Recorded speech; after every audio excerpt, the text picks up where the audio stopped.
What's going on, ladies and gentlemen? Welcome to the latest episode of A Growing Understanding. I'm Simulation 4 Nation, and I feel I'd be remiss if I was not to apologise for the absence of this series for some time. However, as we've all been busy with many wonderful developments across the FS franchise, I was waiting for a chance to create another fantastic episode with someone truly special to the community. So with that in mind, I reached out to this fantastically skillful creator on the platform some weeks ago, and having kindly accepted to come on and talk about his work, we felt that the timing was not ideal, so we chose to delay it until today. And as we go through the rest of this podcast episode, I'm sure you'll begin to appreciate why that was, and I have no doubt in mind that it was definitely worth it. In my opinion, my next guest's creation speaks for themselves, really. In 2017, as a console player, I marvelled at his ability to create some of such accurately detailed tractors that are not only resembled their real-life counterparts, but brought so many memories back from the years gone by for myself. And that was one of the main reasons that brought me across from console to PC.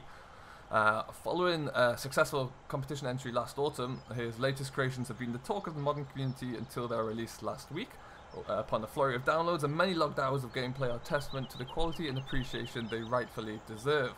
At this stage, I'm sure you're all well aware of the man I'm referring to, and it is my great pleasure to welcome MattXJS. Matt, how are you this morning? Very good, thank you. Thanks ever so much for taking the time to come and join us here. No problem. So, what we're going to do, as many people who will no doubt know, we're going to usually we jump into a field.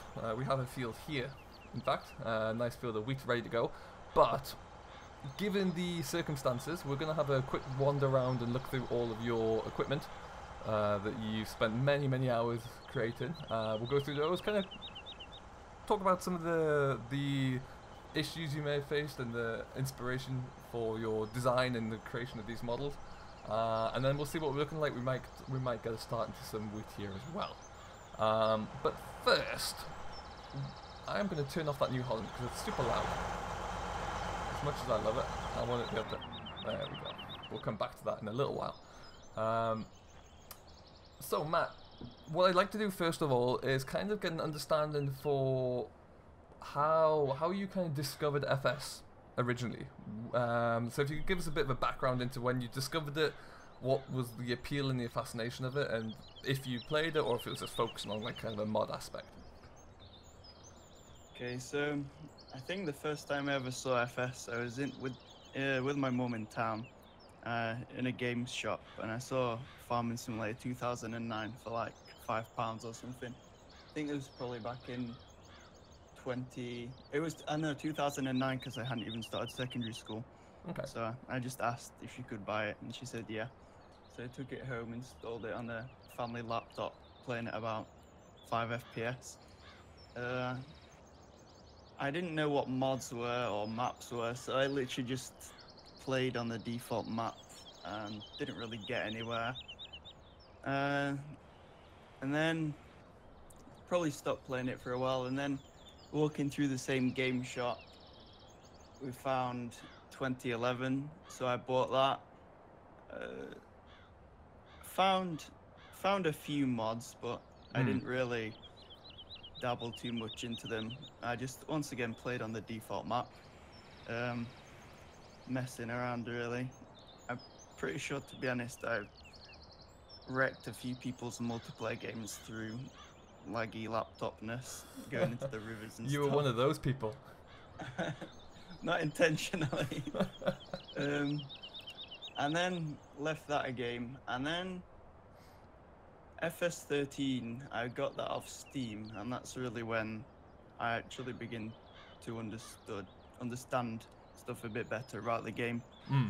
I remember playing it for a little bit and actually discovering mods as well, because I had my own computer at that time that could run it like 60 FPS, not 5. So I downloaded a few mods, and my first kind of venture was into mapping, which never really went very well, as you can see that I've not released a map. But I remember watching a few tutorials on that and just messing around with all the usual errors that new mappers face, like posting on FSUK probably hundreds of times with errors that had already been posted about and making a fool of myself. And then I started on the classic tractor edits, putting CB aerials on and add strips that say pointless things, thinking, yeah, I can mod. I'm the best modder in the world. Slightly. And I distinctly remember I got a bit deeper into, like, say, texture editing and the general in-gaming of stuff. And I remember distinctly thinking to myself that I'm never going to learn how to model because that's way too complicated for me. Okay. And then I got into retexturing things, and then it was just a downward spiral with learning stuff from then on. Wow. It's fascinating you say that because the absolute extent of my ability to model is CB radios and ad strips. I can break things incredibly well. If you want to test how foolproof a mod is, give it to me. I'll break it within, 5 minutes. But yeah, it's fascinating to see how you, and I'd love to get into this in a bit more detail later on about how you have come from an absolute basic beginning, no understanding, to the level we're at here, where we look around and see all these fantastic machines. But I'm curious, was there ever do you come from a farming background in any way? Was there always like an influence there, or was it something that you kind of fell into with a curious mind? My uncle's family had a farm. They still own it, but it's no longer a farm anymore. They just use it for their own business. But I have a field outside my bedroom window, and I guess that's where the main interest came from. Okay, nice. And was Farming Simulator like the first franchise that you decided to try and model in? Was there any have you ever tried to do? I know a lot of people went kind of through the Minecraft era and built up a interest that way. Did you go to that route, or was it just FS? Before Farming Simulator, actually no, it would have been during Farming Simulator. I think it was in the period of not playing FS11. I was pretty addicted to Minecraft for like a year and a half. It's like the only thing I ever did while I was awake. But I just kind of, at that age, I didn't know how to mod, but I just guessed for me it would be possible, so I never tried it. The only thing I've really done otherwise is making skins for ETS. Right, okay. Nice. That's awesome. So, obviously we have as I spin around here, we have an array of your designs and your hard, many hours of work, I imagine. I would like to. We're gonna start having a wander around here, and I think if we do it chronologically, it makes sense to start with the TDubs. So, you kind of mentioned on how you started with the basic kind of amendments and textures, and then kind of slowly dipped into a bigger, deeper kind of wormhole of modding. Can you tell us a little bit about the idea for the TDub and how this process came about, and where the inspiration for the TDub came from for you? It was when the 17 mod contest was announced. My original idea was to do a 2 legends and a donkey grassman pack with the John Deere case, but I'm pretty sure that idea was dropped within like an hour of thinking of it. But I'd like slightly made a TW bonnet, kind of probably spent like 10 minutes on it. Okay. And from there on, it just kind of developed into a mod, I guess. Oh wow!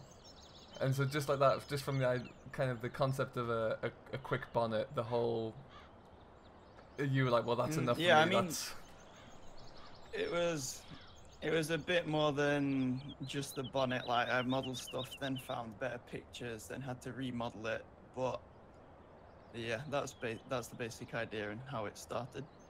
Okay, and roughly, for the obviously we have the 4 different models available here. We have the large TDubs and the small TDubs, and then the TW5, TW15 and the small. Can you tell us a little bit about where, so you have the idea, okay, so we're going to start building the TDub pack. We're going to go for that. How do you then decide upon the range, the size, what's going to be included? So obviously with the TDubs we can have mudguards on or off, we can change around the beacon configuration. These have IC in. Can you give us a little bit of insight into how that all kind of comes around, really, how it slowly develops? I mean, to be honest, it just happens. Like I didn't have a plan at all where I really was gonna go with it. My original plan at the start was just to make a 35 and 25 in the Mark II versions of the TWs for the contest. Yeah. But I just about had enough time to remodel the bonnet into the smaller versions, so I did that. It was always made with interactive control in mind, but as far as like the mudguards and beacons go, they're fairly simple to implement, so they were kind of more afterthoughts, to be honest. Okay. And I love when you look at the engine in the TDub. I love the additional detail you've put in here with the pipe work. You can see the starter motors, the filters, the alternator. It's just fantastic to see. How hard is that to do from a, so you have, like, let's say the main block of a tractor shape. How hard is it to then find the information you need to correctly align the engine and make sure that you've included everything you might need to include? To be honest, there's like a combination of stuff you can use. Like the general dimensions of it, I use tractor data for like the wheel size, and one of the first things I do is find the correct tire dimensions and then take them from the game files and import them into Blender, because from that you can get a really good idea of the actual scale of the other things, combined with like the length and width and height of the things from tractor data. You can combine them and I guess they all fall into place. Yeah, so you kind of get a sense of scale from the wheels, and then so your model's not going to be looking way too big or way too small. Basically, yeah. It's kind of weird. Like I've had quite a few people messaging me saying like, oh, they're too small, but I know they're not because I've used the correct data from tractor data. Yeah.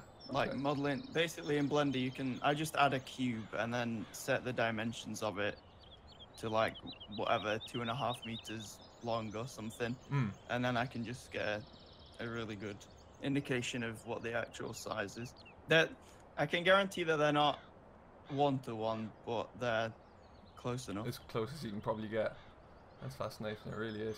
And I gather that you are currently toying with a prototype for the Mark I TDub, is that correct? That is correct, yes. And is there anything you can mention about that, or how are you finding it at the moment? Like, I don't really have anything to say, to be honest. It's not secret like the DLC, so I can just say what I want about it, but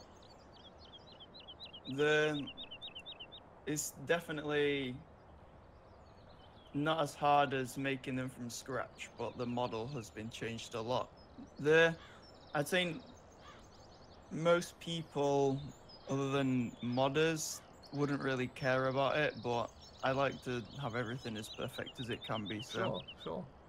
So from my recollection, the bodywork is quite different for Mark 1. The cab's obviously a little bit more rounded, a little bit. The roof of the cab is certainly different, but then the bonnet is different as well. Is that right? It's got a different front end to it. The general shape of the bonnet is the same, but the decals are different. Right. I think. Okay. I think that's the only difference, as far as I can see. Cool. Awesome. So I guess this applies across the board as well. What would you say in your journey today has been the hardest aspect of modeling you've had to overcome personally? That's kind of hard, but I can't really remember how I actually learned to model. Like, I fiddled around quite a bit, and then one day it just clicked. So I haven't really got anything that I can say I struggled with, but To be honest, just the general concept of modeling, I guess that'd be it. Okay. It's fascinating. And I remember when, again, we'll probably get into it later, uh, when you were presenting your presentation to Giants for as part of the mod contest. Looking at your presentation, you discussed your part of your technique and the methodology you used to create your mods. And what I found really unique about that was just how you kind of develop these techniques to ensure that the bonnet here looks rounded and smooth in areas rather than looking square and I guess pixelated. And just how you kind of adapted all these techniques together. And I find that without having like an education or a training in that specific art, I guess you've managed to develop that on your own and just through trial and error, I assume, and just figuring out what works, what you like, what you don't like, and then before you know it, you build on that and you keep building and you add on to what we see before us here, which I think is really fascinating. Yeah, I mean, it's kind of most of the, or in fact, all of the tutorials I've ever used for Blender are free. So I've just basically, obviously there's not a tutorial like how to model a tractor for Farming Simulator. No. But you can learn the basic techniques of 3D modeling and then apply it to a tractor, for example. Yeah, absolutely. All right, well, let's move on to the 390 Turbo here. Again, the level of detail here is fantastic, but what I always particularly like about your mods, Matt, we have obviously the detail around the engine is just brilliant on this little 390, but it's the detail inside that is always striking to me. So with all of the tractors in this era, they were never really full of gadgets or electronics to like an extreme degree or anything like that, but it's the manner in which you've been able to capture that, and obviously a lot of research goes into it. But I would love to just know how because there's so many different, from my mind at least, so many different building steps I can see kind of inside the cab here. Would you find that the interiors are the harder things to model, or the exteriors harder? Which do you struggle with the most? It honestly depends on the model of the tractor. Like, some have interiors that literally have nothing in them apart from a gear lever and a couple of other things. Yeah. And it also depends on the shape of them, how weird the shape is of things on the inside. I'm not talking about like levers and stuff. I mean like I don't even know what they're called, like the things above the wheel arches. Yeah, okay. On some of those you have to experiment a few times before you get it right. Yeah, I bet. And so again, I know that I don't want to delve too much into like the behind the scenes of the DLC, because I know there's probably limited things you can talk about. But in terms of, let's say, the TDubs series, how long would it have taken you roughly from start to finish to build that up through the varying modeling stages through Blender and then in-game? And I don't know exactly how it works, but how long would you say it would take you to complete that process, to get it to a stage where you were happy to kind of test it and bring it into game? I can tell you that the TWs were worked on way too much for what they are today. Like, thanks to the DLC, now I'd say I'm a lot more efficient at every single step of what goes into making a tractor. But I'd say from scratch, excluding time searching for reference pictures and other stuff like that, I'd say 80 to 100 hours from nothing to a complete mod. Wow, that's fantastic. That's really quite something. And then obviously, so the TDubs go out, they're loved by all, I can't think of a single YouTuber who didn't include them really to some degree. And that they're all plastered across forums and FSUK albums and everything, and rightly so. They are a fantastic mod. The mod contest comes around, and you're thinking, okay, I want a new target, or I want a new project. Where did the idea for a classic pack come from? I don't really know, to be honest. I just like the older stuff better than the modern stuff, I guess. And I feel it's an aspect that's really lacking in Farming Simulator. Okay. Did you always have in mind that it would be kind of this selection, or was it just a case of, okay, I'm going to search for machines circa 1990 and see what takes my eye? I can't even really remember, to be honest. I just went on, I can't remember what the website was called, but a website selling old farming machinery, and just searched literally 1980 to 1999 and picked stuff that was from an in-game brand that I liked, I guess. Okay. That I thought would be like suitable and fairly generic as a representation of a brand as a whole for that era. Sure. Well, that's fascinating. So what we will do at this stage, folks, we're going to take a quick break here as the end of part 1. We'll come back with part 2. We've got plenty more discussion leading up to some of my favourite bits in this pack, and we will join you in just a second. What's up, guys? Welcome back to part 2 of A Growing Understanding with MattXJS. We were just, prior to the break there, we were just talking about kind of some of the time spent developing and creating these mods. And one thing I want to touch on now, particularly with this lovely little Massey here, Matt, if I start this up,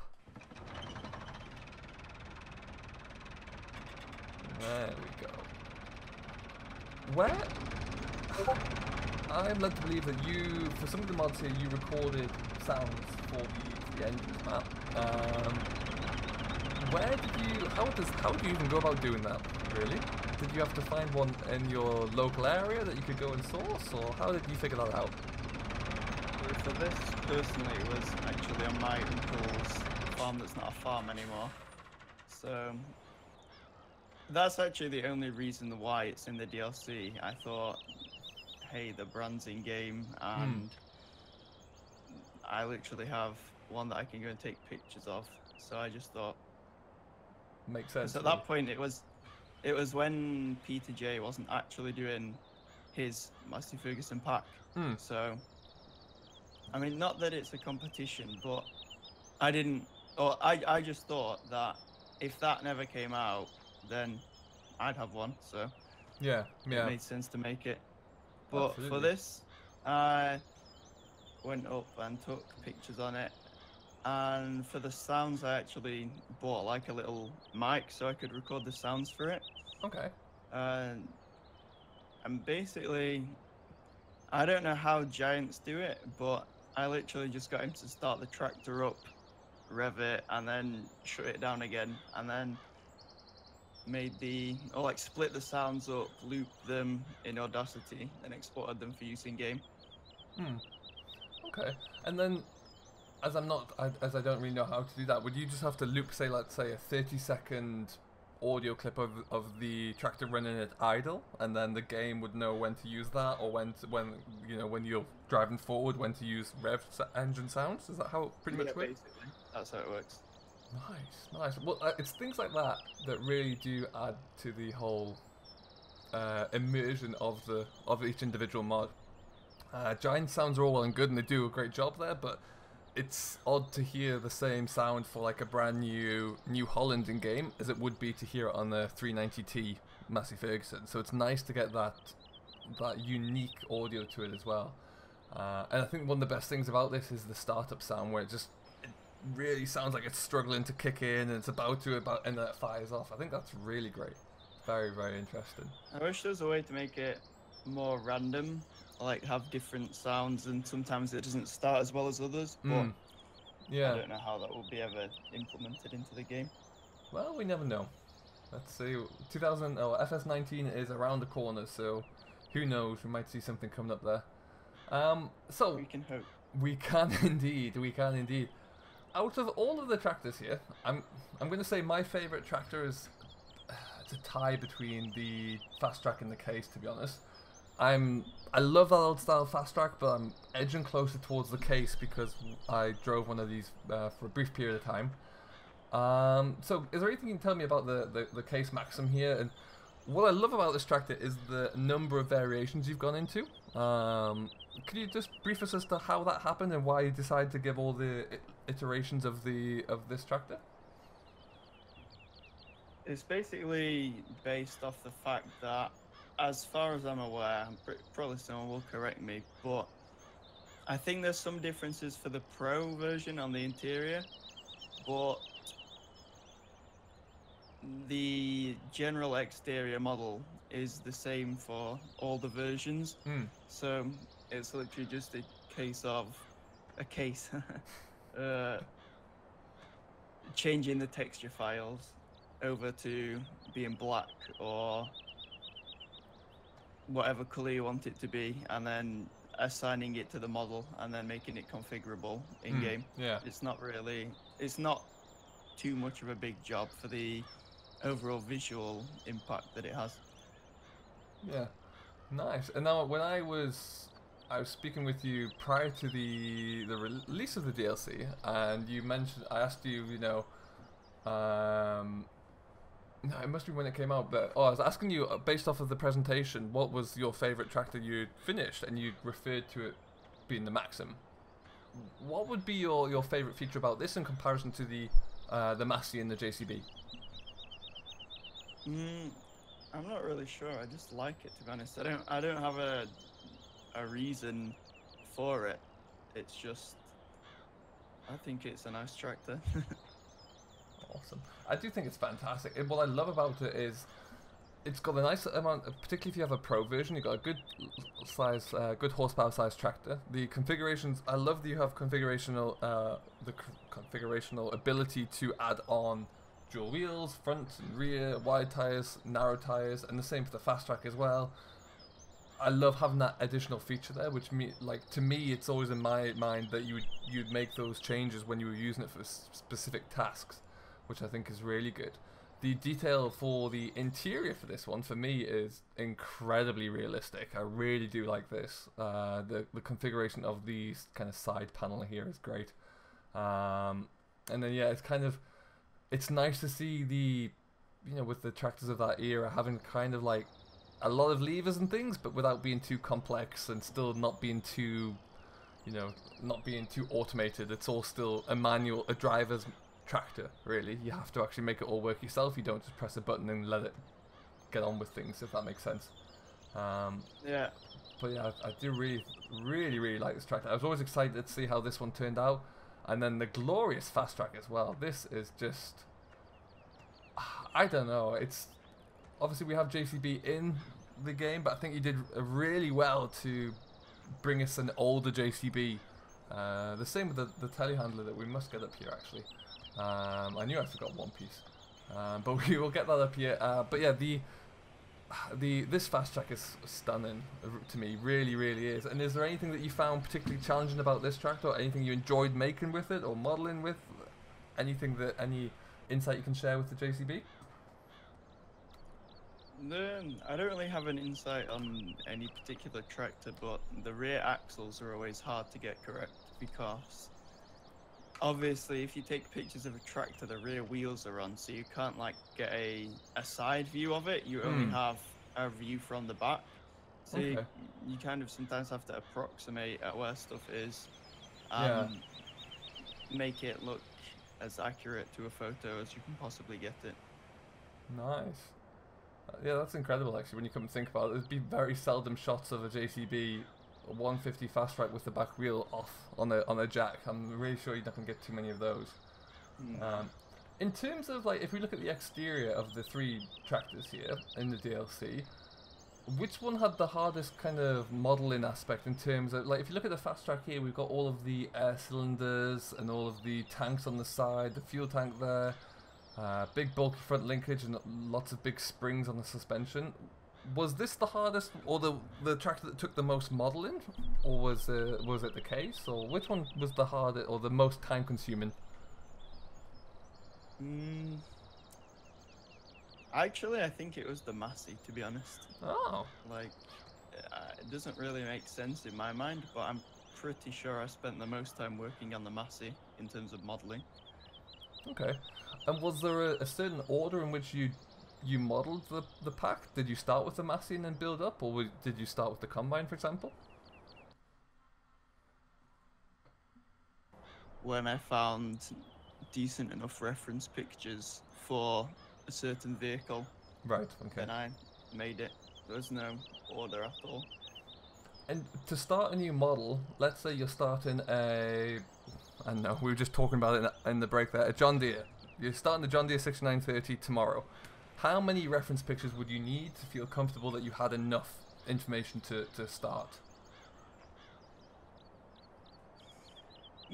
For the Massey, I think I took 300 for the exterior.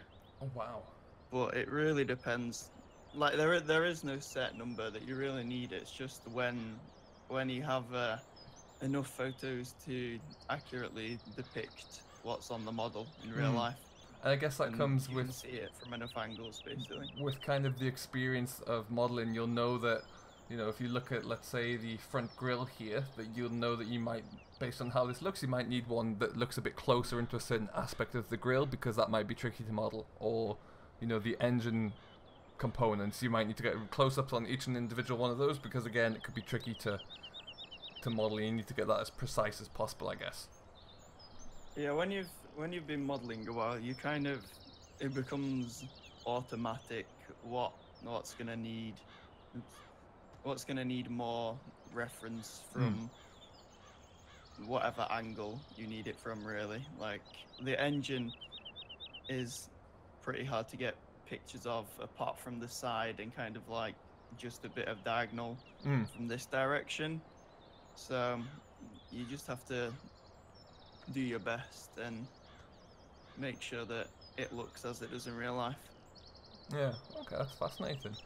Now, one thing that I was delighted to see arrive was the gloriously shiny TX34 New Holland Combine. Now, I love to see the older Combines rather than like the big new in-game Combines or the big new class selections of the game are fantastic and they're great, but after a while I want to revert back to what I know. And this is certainly one of those Combines. I, along with many others, I'm sure, sat in one of these when I was younger with my dad as he was working in the fields, and it's nice to bring back that memory to you know, to what we knew when we were a lot younger. I am, from another standpoint, sure, purely from scale, this to me would strike me as something that took a long time to make, just because it's obviously bigger and there's more components and more moving parts to a certain degree. Bear in mind you'd modeled tractors before coming into the contest with the TDubs. How hard was it to do your first Combine? To be honest, I didn't really have time to think about how hard it was going to be. I just had to do it with the time constraints. But I think I'm at a reasonable stage with the ability of myself to model something that I didn't really get too intimidated by anything in the DLC. Yeah, nice. And was there something that you found kind of particularly challenging or particularly enjoyed with the Combine to make? Not really, to be honest. It's pretty average. Nice. Experience of modeling something. What I really like about this is the smaller details. So as you're on the back of the Combine here, all of the like the joints and the hinges for the warning signs and the lever to change the direction of the straw for the straw chopper, things like that. Just little things that really make this stand out. And also, how do you make it so shiny? I know that's like a very rookie question, but when you model this, do you have to do like add a certain texture layer to make the model shine as much? You have to, on the specular text, you have to increase the brightness of the red channel. Oh, okay. If that makes any sense. A little bit, yes, a little bit. But yeah, it's often what I love. Like, look underneath, you can see that the walkers have their configuration to and the detail to the straw walkers. The engine on the top looks detailed, even though it's something that 99% of the time you're not going to see. but it just looks great. I just love the effort that's gone into this. I think it's fantastic, and the cab again looks so kind of lifelike and real. I think that's a really fantastic approach. But yeah, I absolutely love this. I really, really do. I found it funny that people would often ask for a bigger header to the Combine. I think it's, I think that's perfect. I don't really think you'd want bigger than like kind of 15 foot. This one's 14-foot cut. Is that correct? I think so. And I think that's perfect for this particular mark of TX. I think that's really fantastic. But yeah, it's a beautiful, beautiful piece of work. Now, what I wanted to touch on, I did a, as I was speaking to you about, I did a first look kind of review DLC of your pack. Now, I don't really do a lot of those kind of first look things, but I did one because I enjoyed everything about the pack. But what I particularly enjoyed and what I felt was quite often overlooked was the lizard trailer here. Now, a lot of people kind of just thought, oh, it's a trailer, let's move on and talk about the fast track. But the level of effort when you look at this trailer, I don't know how long it took to make, but the level of detail with the hinges and the coupling at the bottom, the levers, the animation of the grain chute, the lights, the chassis, I thought it was all fantastic. What I'm going to do is just tip this up. Which way are we going to go? We'll go that way first, I guess. Perfect. So obviously this trailer, we can tip it backwards like this. We can tip it left or right. Why did you opt for a trailer like this, I guess? Where was the incentive from? And it's not regularly a trailer that we'd see too much of in this style these days. I'm kind of thinking if you refer back to Bullet Bill's Marstons, for example. But I love that you've gone for this, and I love the attention to detail in a product that perhaps a lot of people would overlook. Is there anything about this that you enjoyed making, or anything that you were kind of surprised by? I was surprised. The only thing I was really surprised about with it is actually how well it turned out. Like I really like the end look of it. I think, yeah.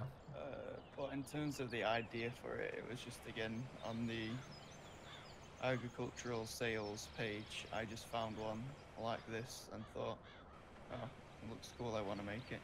Nice. I thought it like suited the pack, and I was trying to appeal to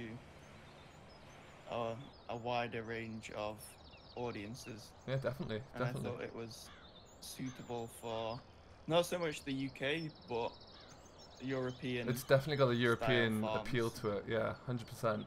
But it's great because it's monstrously big in terms of its capacity. It can handle pretty much everything. And yeah, it has so many variations in terms of its tip style.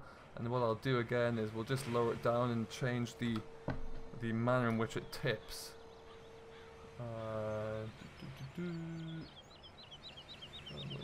Tip side, we'll go tip left.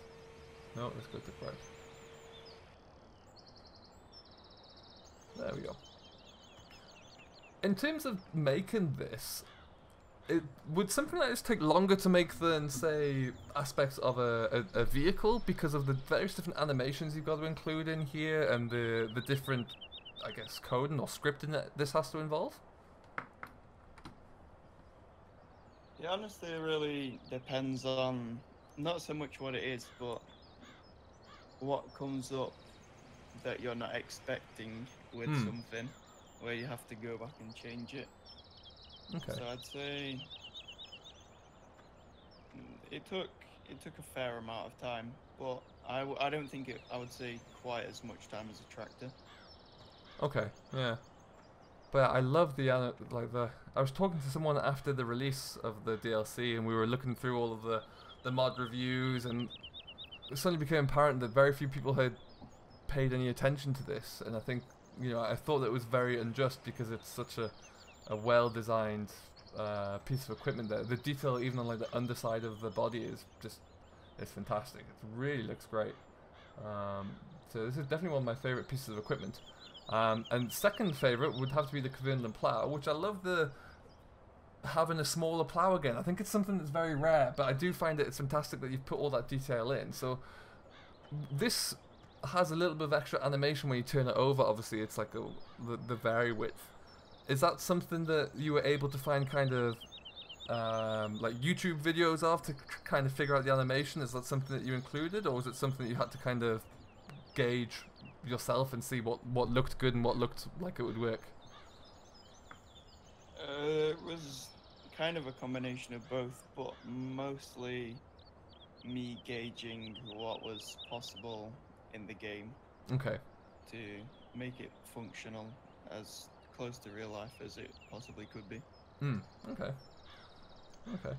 That's fascinating, and it's nice to see again a smaller plow in here. Obviously, giants have their own 4-furrow plow, but this is something that I really like to see.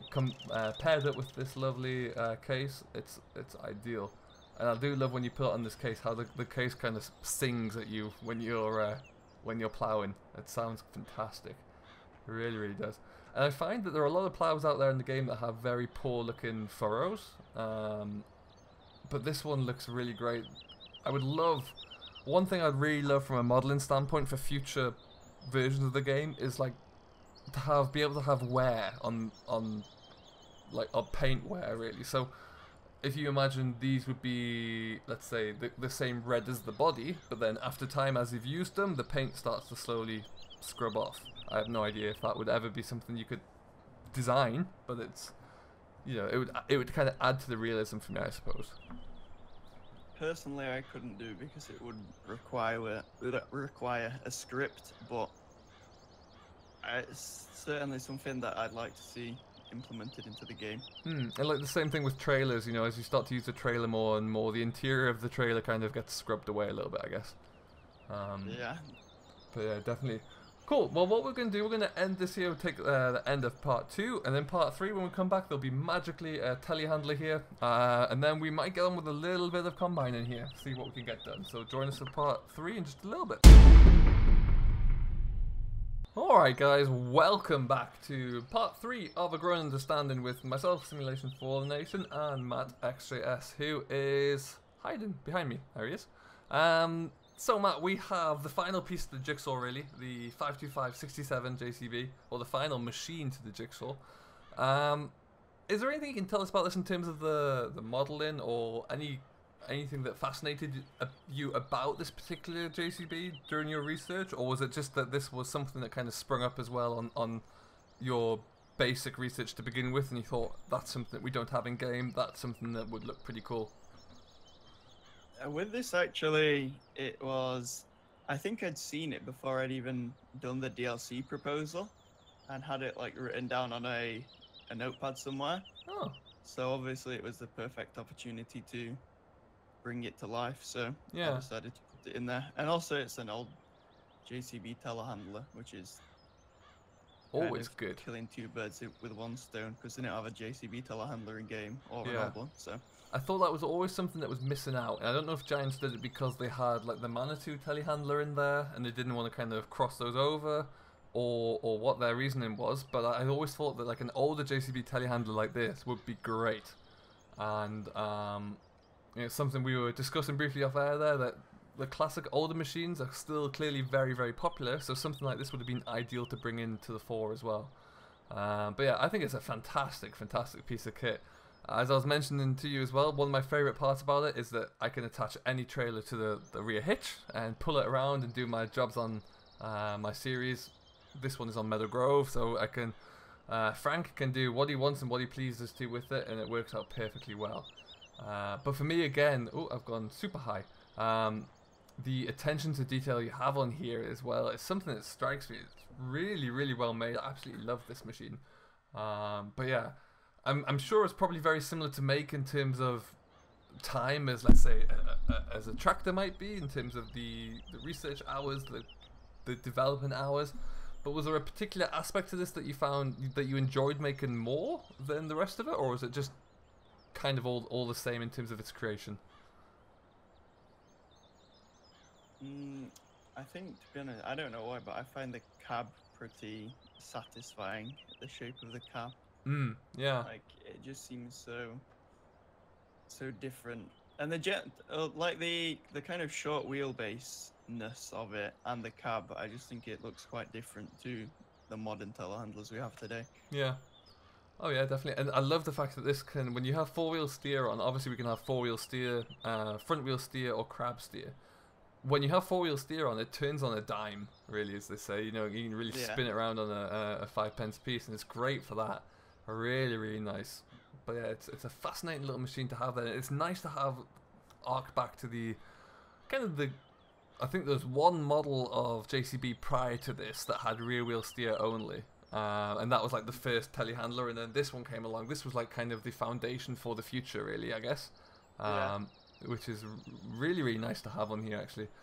But yeah, and the cab is fantastic inside as well. Really, very simple again, as the machines of that era kind of were, but everything's where it should be and everything kind of works. So it's a fantastic little thing. Really, really nice. And just to touch on before we finish, because I don't want to miss anything out, we have the lovely old. How do I pronounce this Lemken Cultivator? I don't even know. Smaragd. That's kind of how I landed on it, but I wasn't quite sure. But yeah, again, lovely, nice, simple. I like that you included equipment so you could, in theory, do everything. You know, you can plow a field, cultivate it, that's the aim of it. Drill it, combine it, and do the work. So I think that's a fantastic way to kind of approach it. Was this something that you in terms of this cultivator, did you just want to have a nice, simple cultivator of the era, or was it that you saw this one and thought, no, definitely that works? It was more the first option. Okay. It just fit in nicely with the pack, I guess, in terms of its size, and again, it was an in-game brand, so it was possible to implement. So sure, awesome. And finally, yeah, we've been through the Plow, this lovely little header trailer. Great work putting the lock-in script on the header trailer as well, because I hate it when headers fall off combines. Drives me crazy. To be honest, that's just the in-game script, so.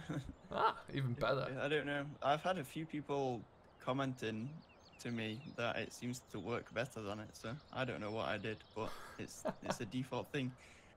Nice. Well, it works a treat. If we just look at briefly this lovely classic little drill here, again, was it the idea that this was just something unique that you saw that would work and fit in game? And from an equipment standpoint, again, this looks to me from the eye like quite a simple machine, but was this simple to make, or was it more challenging than looks would suggest? Yeah, I think, to be honest, this is the fastest thing to model in the DLC. Okay. In terms of it's very, very repetitive. Yeah, I suppose once you make one of these little coulters, seed thingies. and then it's just a case of duplicating it and positioning it, I guess, and making sure it all lines up. Nice. But it's nice, yeah. Again, we've got some fantastic detail on each of the coulters there. The tine harrows on the back look fantastic.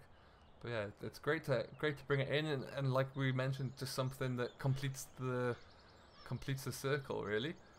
This, of course, we have the 50,000 or 50,000 case Magnum in black, but nice little front linkage on the front here as well. But yeah, it's a lovely little machine to finish off the kind of equipment with. What I would like, if you wouldn't mind, Matt, would be to jump into your combine. I'm going to ask you just to start cutting this field of wheat we have out here ready, and I'm going to fire a few more questions at you if you don't mind. Sure. We'll see this lovely thing. Now we should get quite a bit. I actually fertilized this before we started, so we should get a nice little little yield coming off of this field. In terms of the animations for the combine header here, did you have to change anything from like an in-game animation, or did you just keep the kind of the stock animation there? No, these are just stock animations from the game. Cool. Bring that down. Lovely stuff. So, as I touched on briefly at the beginning, you travelled to Zurich to go and present your concept, your ideas to the Giants team. How was that whole experience for you? Because from it seemed to us at least that you went from the idea of, you know, documenting a plan, sticking some ideas onto a presentation, and then uploading that presentation into the contest, to suddenly being shipped off to Zurich to go and present in front of giants, and then before you know it, it's a real concept. How was that experience for you? It was generally a pretty overwhelming experience. I don't know, I had a bit of everything really, like tiredness, anxiety, just nerve-wracking. It was really hot. It was just like such a, I guess really at the time it was quite surreal because of how quickly things happened with it. I bet. And was the like, how quick did the whole process happen from you kind of submitting your idea? Because I can't remember it too well, but it seems like it was a bit of a whirlwind, really. I'm not sure how long it was from like the original proposal thing, but the trip to Zurich happened within a week, basically. Oh wow, that's awesome. That's really, really cool. And then after that, it was straight home, fire up the computer and start working? Well, I had to wait to see the results of the presentation, and then, from then on, yeah, it was pretty much firing on all cylinders.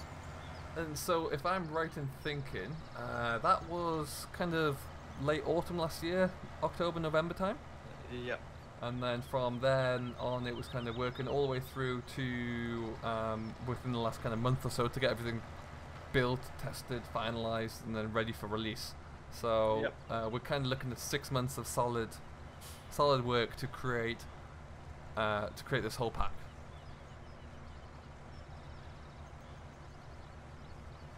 Yeah, I mean, there was kind of breaks, I guess, in the 6 months where I was in a bit of a stuck position in terms of reference for things that needed to be made. But when I was working on stuff, it was pretty intense, yeah. Nice, excellent. I find it fascinating that as a one-man army, you're able to complete all this into such a high standard that I'm sure many would agree that, you know, your mods are of giant standards in terms of what they produce for each and every DLC or brand new game. So I think these mods wouldn't look out of place being released by Giant. So it's a massive credit to yourself to be able to produce something in that time frame on your own to such an incredible standard. It wasn't 100% on my own. John Deere 2450, who made the Fiat in the mod contest, the 11090. He did like 0.5% of the work. Oh. But for the most part, it was me, yeah. Well, without that 0.5%, there you go. I got to give him his credits. John Deere, was that John Deere 2450? Yeah. Excellent. Well, whatever he did without giving it away, I'm sure it was crucial. So well played to everyone there. But yeah, so I mean, as we kind of as we work through here and begin to wrap this all up, let's say that I pretty much am a complete novice when it comes to all things. When it comes to all things modeling, what would be the 3 pieces of advice you would offer to someone like myself who's starting out, or someone who has an interest in doing this but doesn't really know what to do? It's really kind of cringy and just everyone says it, but number 1 is definitely don't give up and don't think you can't do something, because I'm like that for every single thing I do and I proved myself wrong. So that's the first thing. Second thing is don't try and do things that you're really not capable of doing. Like, I've seen people only just like started out modeling and they're already trying to do a tractor. It's just not going to end well. Yeah. So start with something small and simple, maybe like a small implement or a small like, tool? there's too many of them around, but a front weight is basically perfect. Like, uh, especially if you want to do things properly with normal maps, etc., it's really best to start on something small, which is easily achievable with your abilities. Absolutely. I find as well with things like front weights as well, you can add scripts to them whereby they'll increase the number of weights on the front there, or add various different features. So it's not like it has to be just a bland block of weight. It can be something that would test you over time. So it's, whilst it might seem to be quite basic, it would still be able to give you a good test on your modeling concepts and ideas, and still be able to test you significantly from an early standpoint, I guess. Yeah, I mean, the basic principles of modeling, making a normal map and whatever, stay the same. If you get the technique right, and then just build up your modeling experience, then you should be good to go. Excellent. So that was 2 bits of advice. What would number 3 be? I think the last thing would have to be always make things as easy as you possibly can for yourself. Like, if you're a farmer in real life, go out and take pictures of your own equipment, because it just makes it 10 times easy, where you don't have to try and work out what something looks like or guess what it looks like. But if you're not a farmer in real life and would like to make something, try and ask people. Like, there's community groups on Facebook, forums, and if nobody responds to you that way, generally I found, for the most part, not for everything, but if you search deep enough on Google, then you can find just about enough to make a mod out of. Okay. Probably not perfectly, but to a reasonable extent. Yeah, definitely. Awesome. So, obviously we have FS19 is just around the corner, really. It's going to be here before we know it. As I just get down from flying to take a picture. From a mod standpoint, from creating mods, what would you like to see implemented into FS19 that would enhance the ability to create mods, or to really benefit the creator of a mod? I think the aspect of vehicles becoming used over time is something that would benefit things, because people always like to wreck clean textures with like rust everywhere and stuff. So if they actually had the proper kind of circumstances to do that in game and it actually worked, then I'd say that would improve the experience, because realistically in the real world, if you use something for thousands of hours, it's not gonna stay pristine. Yeah, definitely. I think another thing would be, I really don't know how it will be implemented, and I'm not sure it would be make a modder's life easy. I'm pretty sure it'd be harder to do, but a dirt map which is more responsive to what conditions you're working in and where the dirt accumulates on a tractor. I think that would add to the game. Definitely. So like if you're plowing, for example, you're going to see a lot more dirt coming on, as opposed to if you're, I don't know, driving the tractor around a grass field. Yeah, exactly.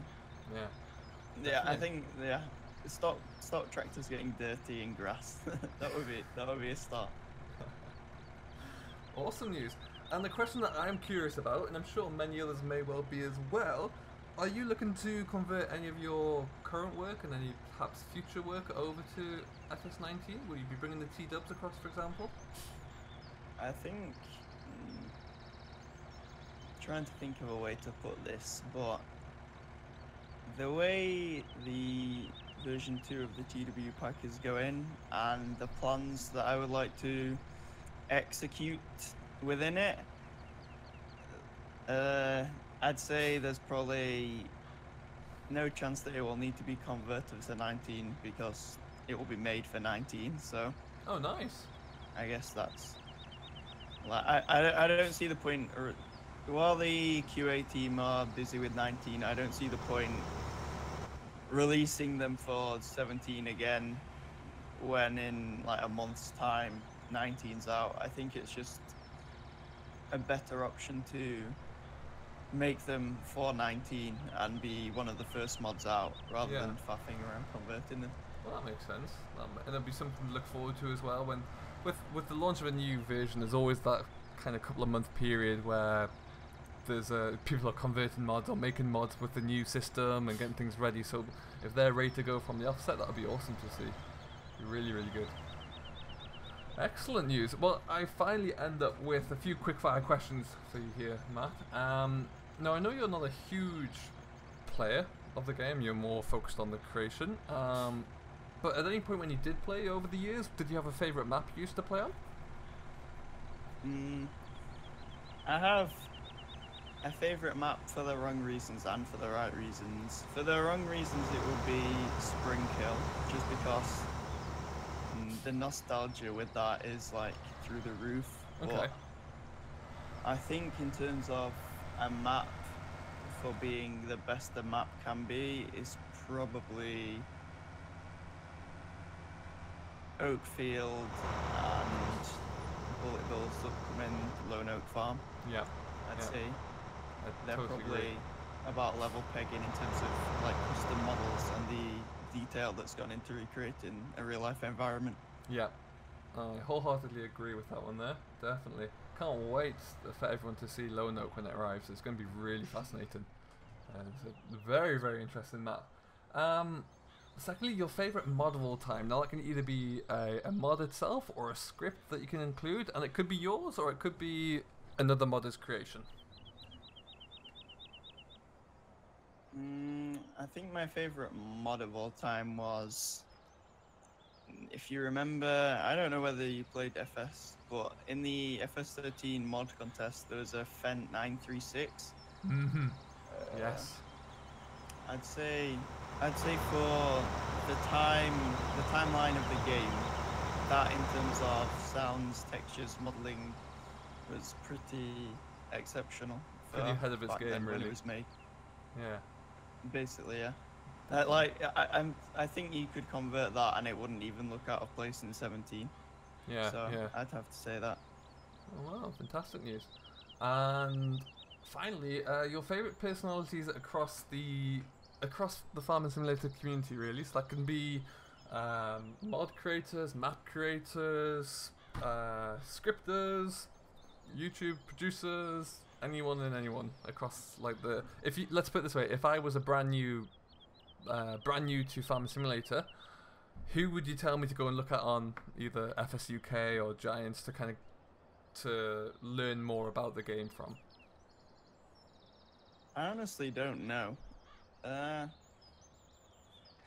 I think to learn more about the game or modding, there's everybody who's really ever made a tutorial for the benefit of others, I guess, would be someone who I respect, which I hope to do in the future as well. Yeah, definitely. With your expertise here, I think it'd be an absolute no-brainer to do that. It'd be fantastic news. Awesome. Well, at this stage, Matt, we are through all my questions, so we are good to wrap this up now. It looks like you're full again as well. There we go. Yep. So yeah, all I'd like to do at this stage is thank you ever so much for taking the time out to join me.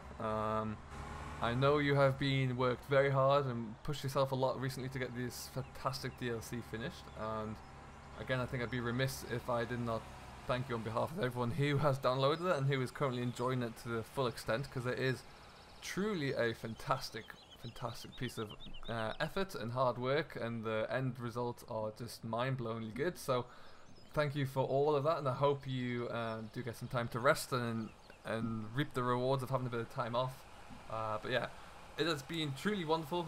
I hope you have enjoyed it as well. So thank you for sticking by. If anybody wants to keep up to date with what you're doing, Matt, where is the best place to find you?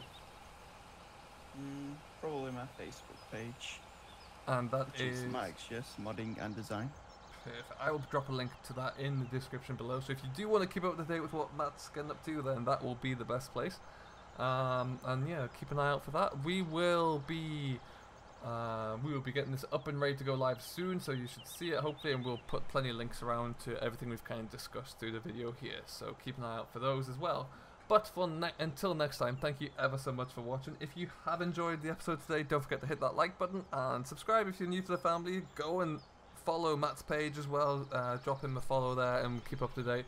And we will see you in the next episode of A Growing Understanding. Matt, thank you very much, and we will see you all in the next one. So until then, guys, do stay safe, enjoy what you're doing, but most importantly, as always, happy farming.